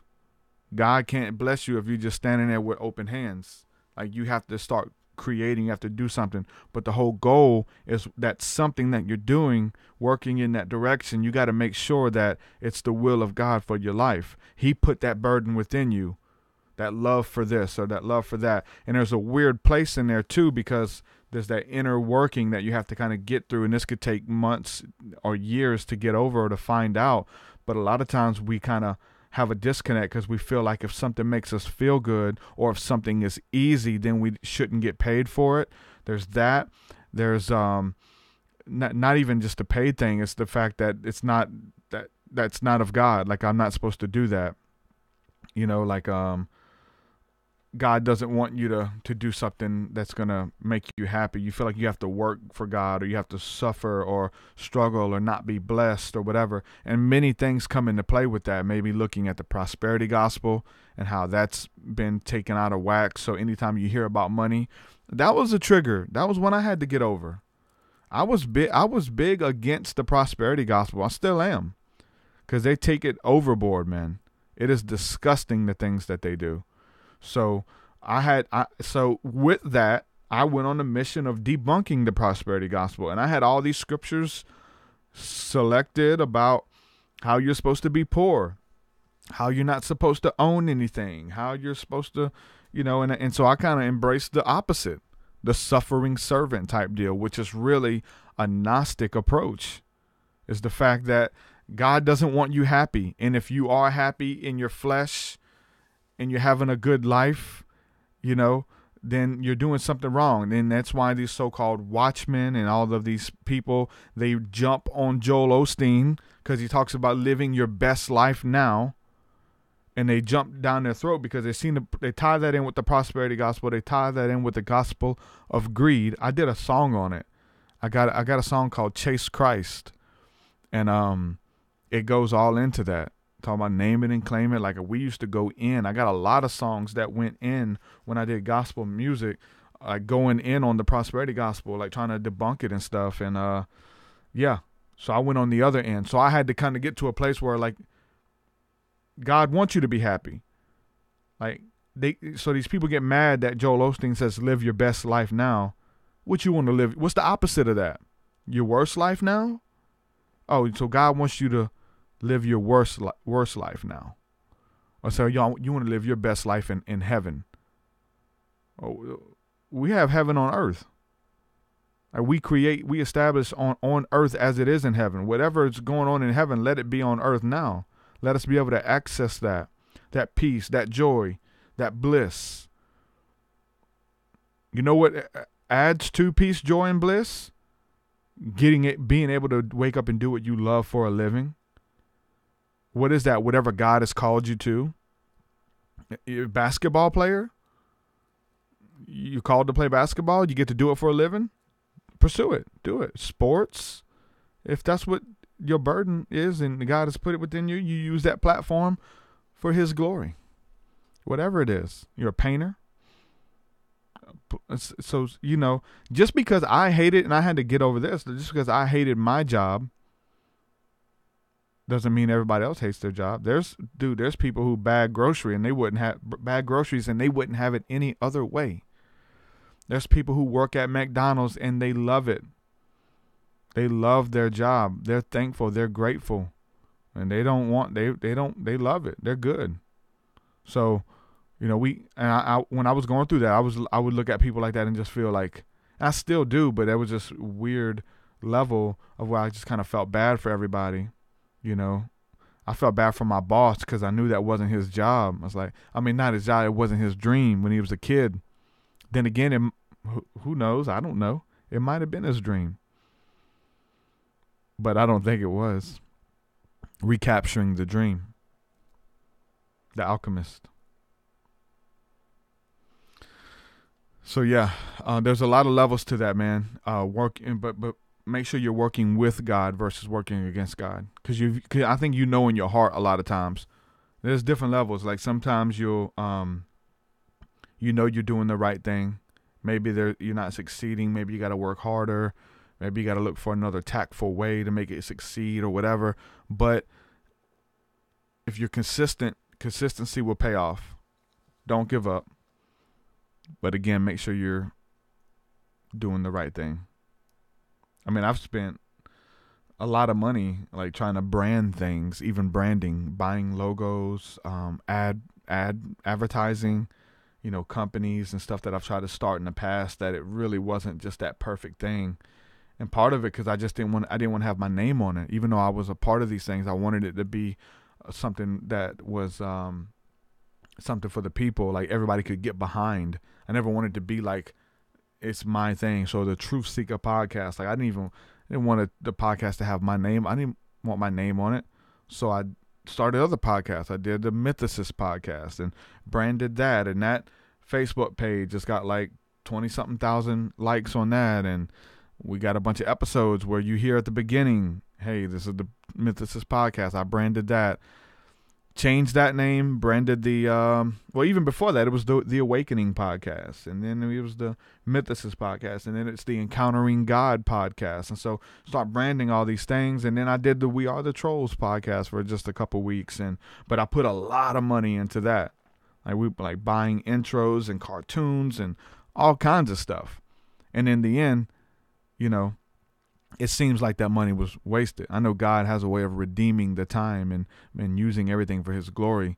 You know what I'm saying? But what if it was all that money was spent, that I had my head on my shoulders and was okay with, hey, I'm putting my name on it. This podcast, it is what you see is what you get.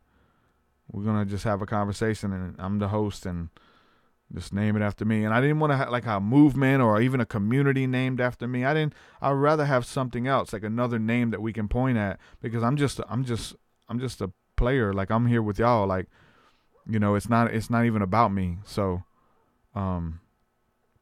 it's just part of it. So anyway, TruthSeekah podcast.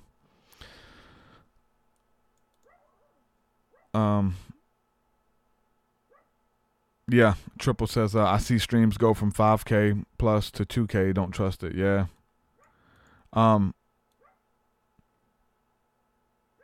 John says, encounter presence, right? Yeah, we could do encounter presence, or we can do encounter, or we can do in presence, whatever you feel, bro, because I talked to my dude who has the app, and he's thought that would be even a good look to use the presence word. We can keep it easy with encounter. It doesn't matter. I'm cool with whatever. Okay, so Jeffy says it's pronounced Hefe. LOL. Good though. All good though. Hefe, the young essay. All good. I'll try to call you Hefe. Yeah, no doubt. Kevin says thanks for the interview Tuesday.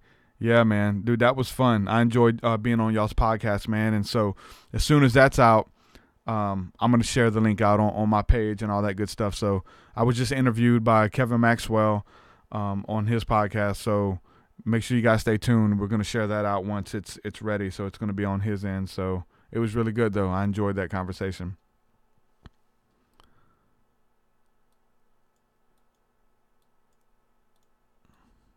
Reading through these comments.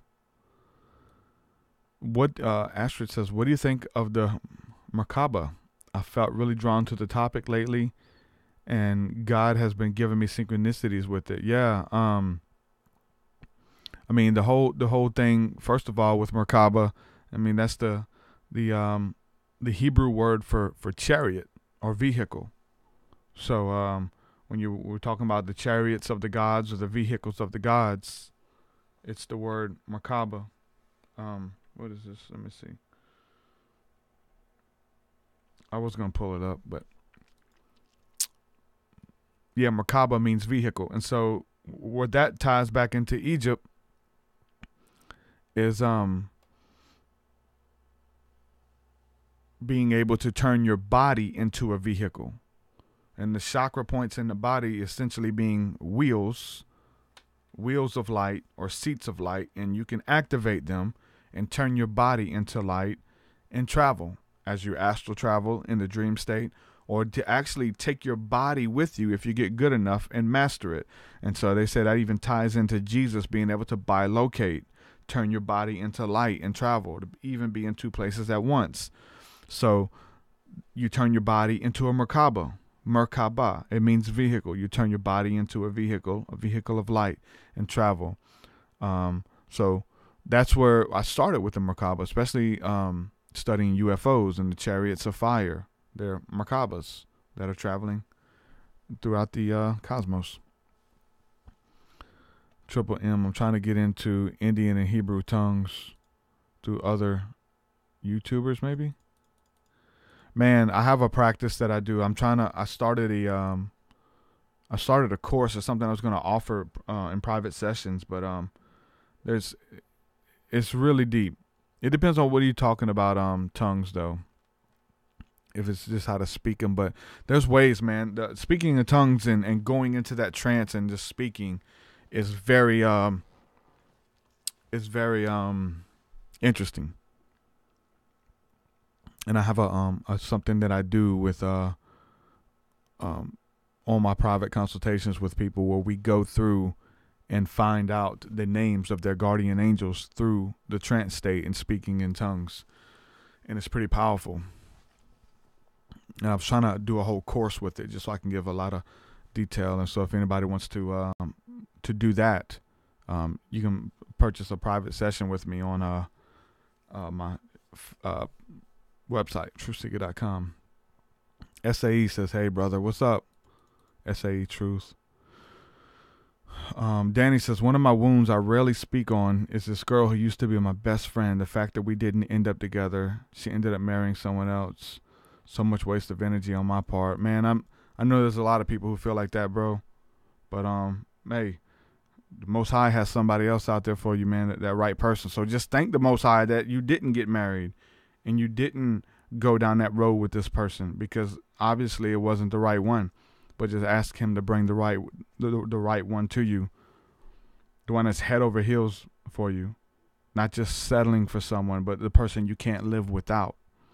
And that person who can't live without you, they're out there. Trust me. It kills me, man. I deal with people with relationships all the time, and a lot of people who are depressed, and I'll never be able to find a good woman, and there aren't no more good women. I was like, do you know how many good women I talk to who say there's no more good guys? Like, you guys need to find each other, and like, they're out there. All you lonely people, like, good people, you just got to figure out where you're meeting these people you're meeting at. Nice guys finish last. I hate it, but it's true. You know, a lot of women want the bad guys. They want the bad boy.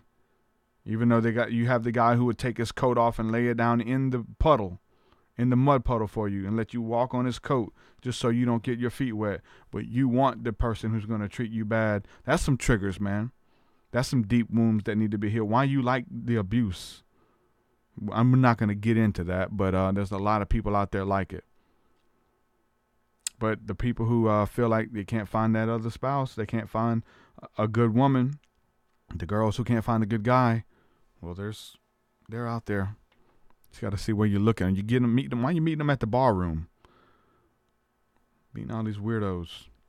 You wonder why they got alcoholics and sleeping around. Going back to the bar when you're sleeping.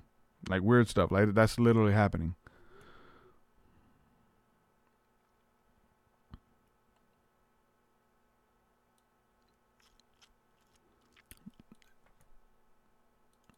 Reading y'all's comments.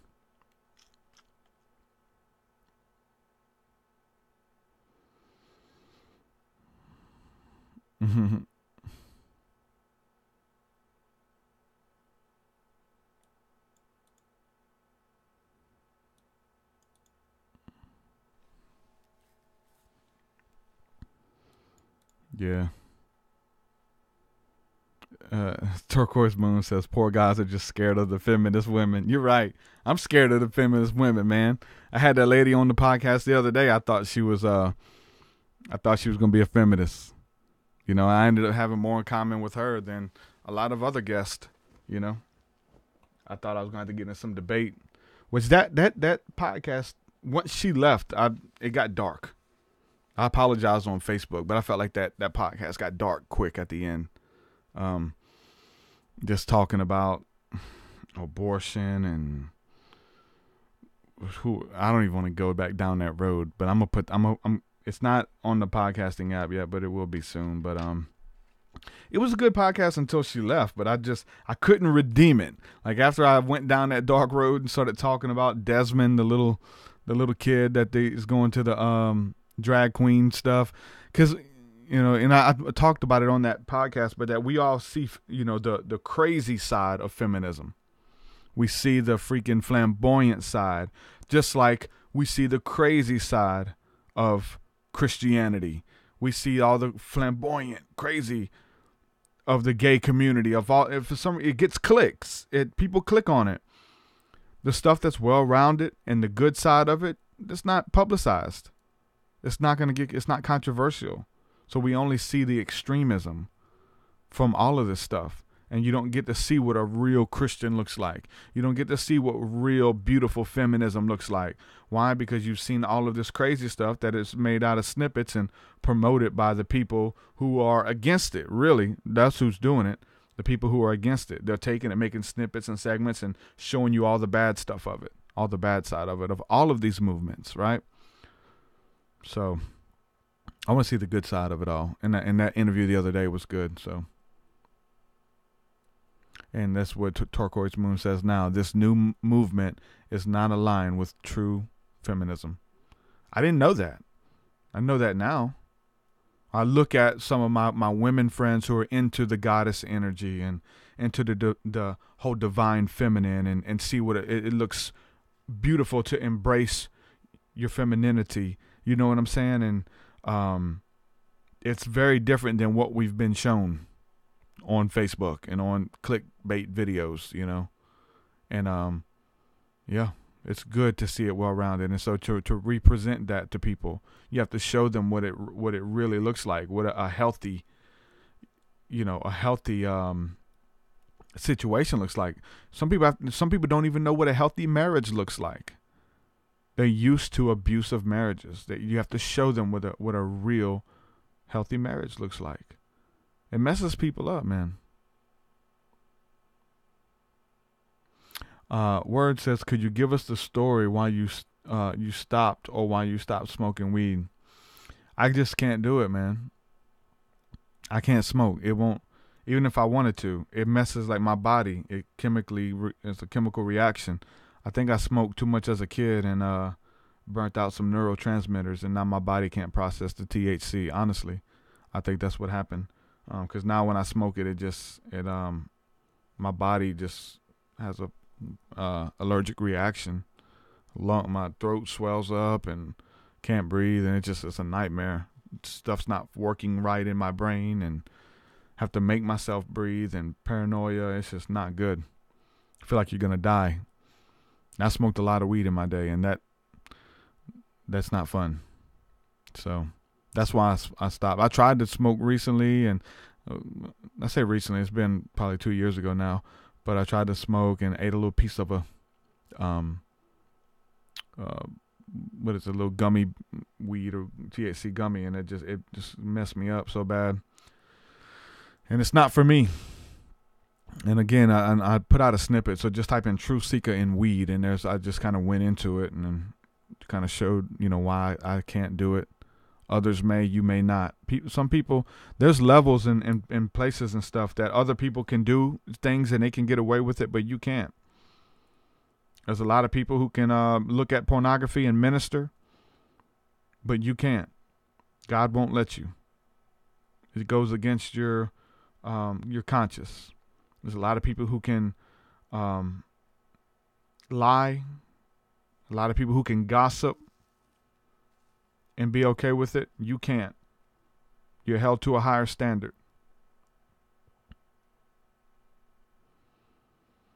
Turquoise says, THC content is a lot more than it used to be. Maybe try lower THC. I can't fool with none of it. I can't even play with it. It's so bad that I can't even play with it. Like I don't want it. Like I'd rather die. Literally. Like it's that bad. Like you just feel discombobulated. You know what I'm saying? And that happened to me years ago for the first time. When I was a teenager, smoking every day. And just eventually smoked one day, and then wasn't never the same after. It's called depersonalization, and you experience that, and a lot of people do. You can read about it online with the internet. Now we can read about it. And I remember talking to people, and they're, you just got paranoid, man. And you just got you paranoid. Yeah, I was paranoid, all right. Trying to make my brain work. Trying to tell myself to breathe for 3 hours straight. Have to make myself breathe each breath for 2 hours. That's kind of crazy. Schizophrenic, even. But no, that's not fun. So, anyway. Yeah, that's no way to feel. And then you can watch, and the bad thing about it is you can find videos of people going through those symptoms, and what do their friends do? They pull out a phone and film it and laugh. Dude's on the ground, bro, I'm finna die. I'm finna die, bro, I can't breathe. Oh, you just high, man. You just high. You just high. It's not good. It's not good. Anyway, that's why I don't smoke. I can't smoke. For good reason. It was my comfort thing. It was my escapism. We all have our escapism. We all have the thing that we do to escape. And weed was mine as a teenager. As a teenager, not as a young adult, but as a teenager. Yeah, Triple says World Star. Yeah, they pull out her screaming World Star. World Star. A friend's about to die. There was a video that we seen some time ago of a lady on the road having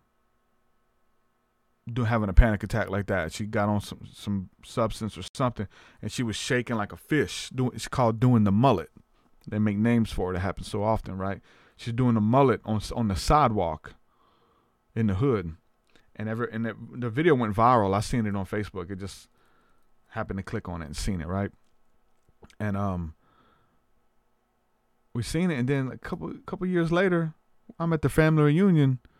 My cousin tells me that that's her sister. That was my cousin. I couldn't see her face, but it's my cousin that went viral in the video for smoking like what they call it, flocka, or the fake weed and the incense, all that kind of stuff, and it's like messes you up and it's not good. And they're like foaming at the mouth, flopping in the street, and everybody's filming with their phone, laughing, filming with the phone. Versus they haven't even called the cops. It's like, you can't call the cops because you're filming. I can't call them. I'm filming. Y'all call them. I'm filming too. What? Where's the compassion, people? I found out that was my cousin, man. It's crazy. It is awful. Yeah. Yeah, it's wild. So anyway, I don't fool with a lot of I guess weed is natural. Some people, if it did to me what it did to me when I was a kid, I may want to do it. But then again, I think it's probably a spiritual reason I can't do it, because it was my escape. Some people use video games as their escape. Some people use pornography as their escape. But my escape was smoking weed. It took me into another realm. And now, as I went into it in a lot of detail, is my escape is Christ. Getting with God. And that's my escape. The presence of God is my escape. And literally, the Bible is full of scriptures where it talks about hiding from your enemies, hiding under the shadow of the Most High and the shelter of the Most High, and going into the caves to be alone with God and things like that. And so literally, that's I think that's what God desires for me to do, for my escapism. We all have it. And that's the only healthy one that I know of, that I have, versus, some people work out. You have good vices. You have vices in general. Smoking is your comfort. You just can't handle things right now. Let me hit that cigarette, that nicotine, straight to my bloodstream. Let me just feel something. I just want to feel. Let me feel something. I don't care what it is. And we talk about instant gratification, which is never good. All of these addictions, all of these vices are instant gratifications. The cigarette, instant gratification. Alcohol, it works really fast. Instant. Pornography addiction, gratified instantly. In the real way it works, you have to work for that. You have to work for that euphoria. You have to work for that relationship with a lover, to go to bed with a lover, and the most sacred, intimate thing that two people can do. You have to work for that. Just do it with a stranger or just some random person on the screen. Like forbidden fruit, Triple says, yeah. A lot of healthy things that we can do to kind of counterbalance all of the vices and bad stuff. That's why this podcast exists. Meditation, spirituality, grounding, chanting, mantras, trance state, all of it. Let's do it.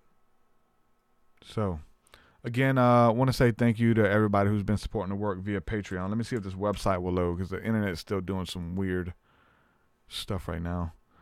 I'm just going to see if it's going to load so I can say thank you to some of the latest patrons that we have here. And it looks like, let's see. Austin Kerr is back. Thank you, Austin, for supporting. A lot of people are deleting their pledges, man. Support's been down here lately.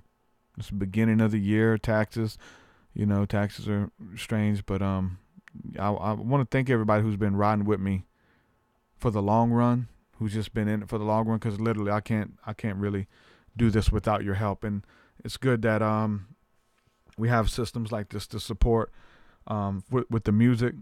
You get access to my entire discography. Over 200 songs, it's out there. So any level of giving, man, it helps. It helps. Excuse me.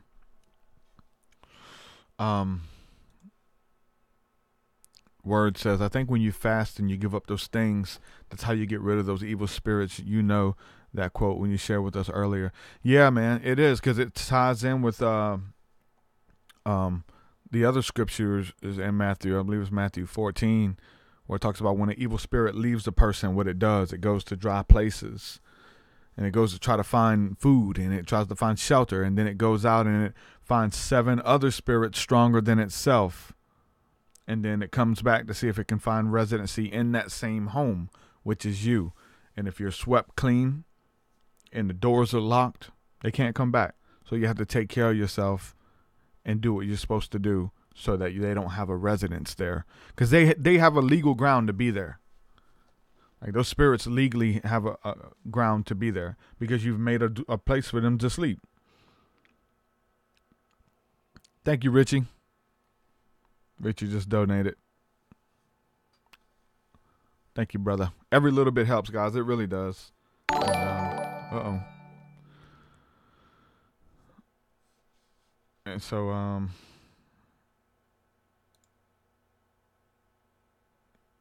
Josh says, that's why you don't cast demons out when that person has no one to disciple and pour into them. Yeah.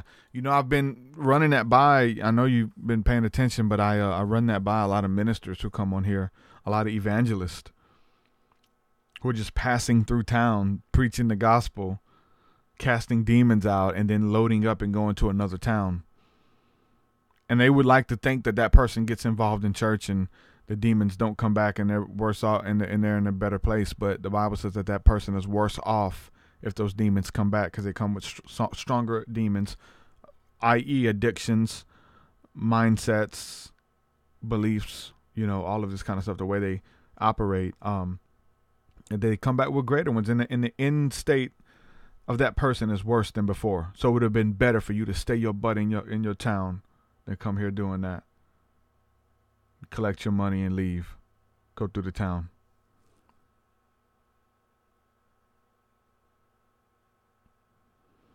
Yeah, the ministers are doing what they can, but it's like what's his name? When you look at the statistics, the greatest evangelist of our day, Billy Graham, would win thousands of people to Christ. He would fill out stadiums and sell out revivals and all that kind of stuff, and thousands of people would make decisions to follow Christ and to get their life on track. And then when they would leave town, there was no follow-up. He didn't really win those people to Christ. They haven't heard from them people again. You preached a good message that moved their heart, and they responded. But then what? That's just the beginning. You know how it is. You've been a part of a youth group where the pastor gives a salvation sermon every Wednesday. the youth pastor. Every Wednesday they'd say, if you want to get saved, come up to the front. And you remember the same kids that go every time. Like, hold on, didn't y'all get saved last week? So trust me, I've been to churches where the same kids and all they preaching is a good salvation message every week. And it's the same kids going to get saved. And I said, hold on.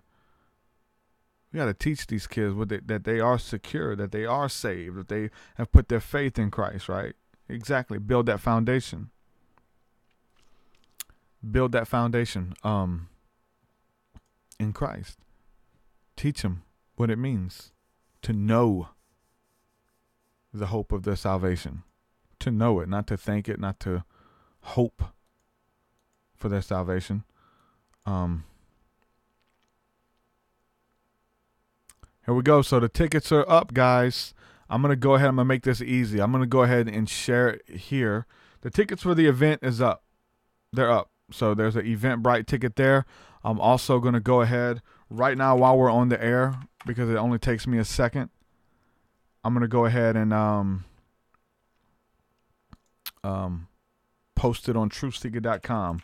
So give me 1 second. We'll do this while we're on air. And I'll just show you guys what it looks like while you guys are hanging out. Oh, wow. What is that? Oh, that's the wrong.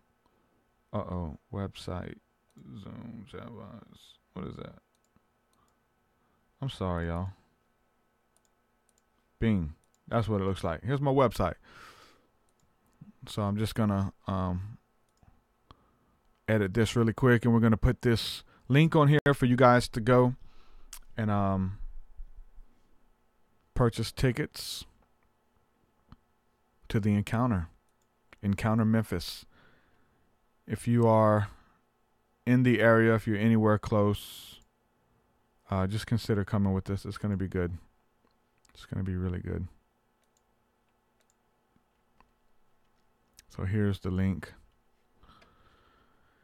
here. I'm going to put a button.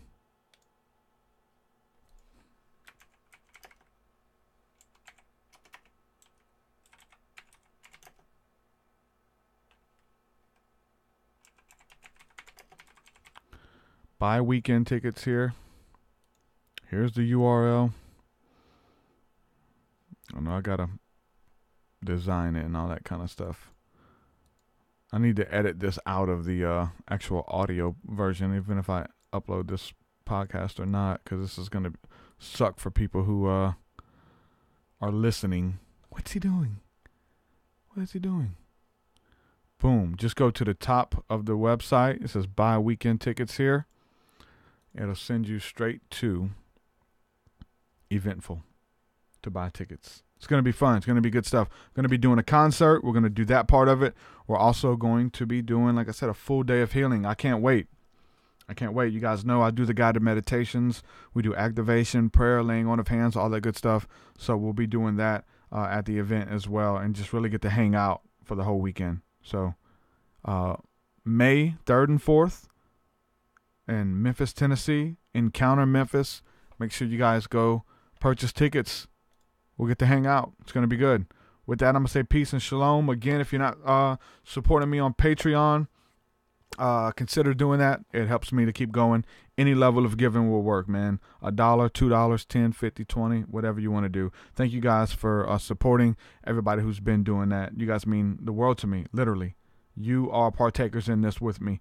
Anything that is good, anything that's working, that's helping people, whether it's the music, any of that stuff, you guys partake in it with me, and I couldn't do it without you. You know, I get a lot of compliments and a lot of stuff on my music, and things happen when I do music. You know, I know that I'm called, I know that I'm anointed to do that, but I cannot do it without help and support. So I am grateful for your support. Again, patreon.com/TruthSeekah. The link is in the description. If you could give, I'll just ask you, would you partner with me moving forward 2019? We got big things in store, and sometimes we have to be able to fund those things financially. I'm getting with my video guy. We're about to start shooting some videos as well. Let me know again what songs you want to see videos for. Someone said the Astral song, Leaving My Body. I'm thinking about doing that one. If you have ideas, I need help with that. This is community. Join the Discord. Let's talk about it in Discord, the voice chat. I spend more time in the voice chat than I do texting on Discord. I'm going to be honest with you. Jump in voice chat. If I see you there, I'll jump in and say hello. We can throw ideas back and forth. I need help with this stuff. There is no team. There is no team. We're building a team. But as far as funding and ideas and things like that, Discord is like the only, it's my team. That's my people. You guys are. Literally. The audience. You guys are the team. I'm not funded by people. We used to back in the day, even making music, we would all get in the studio and we would write together. And we'd pick out beats and we'd vibe. We'd send each other songs before they were done.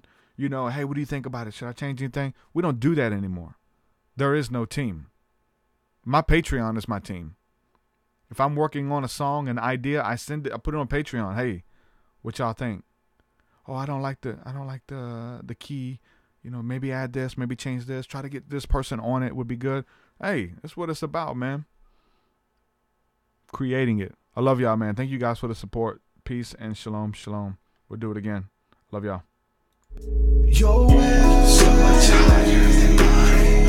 So much higher than mine. So much deeper than mine. So much deeper than mine. Well, that does it for this episode, folks. To hear more episodes of the TruthSeekah podcast, head over to TruthSeekah.com. And if you're wanting to support the show and get rewards, go to our Patreon page at patreon.com/TruthSeekah.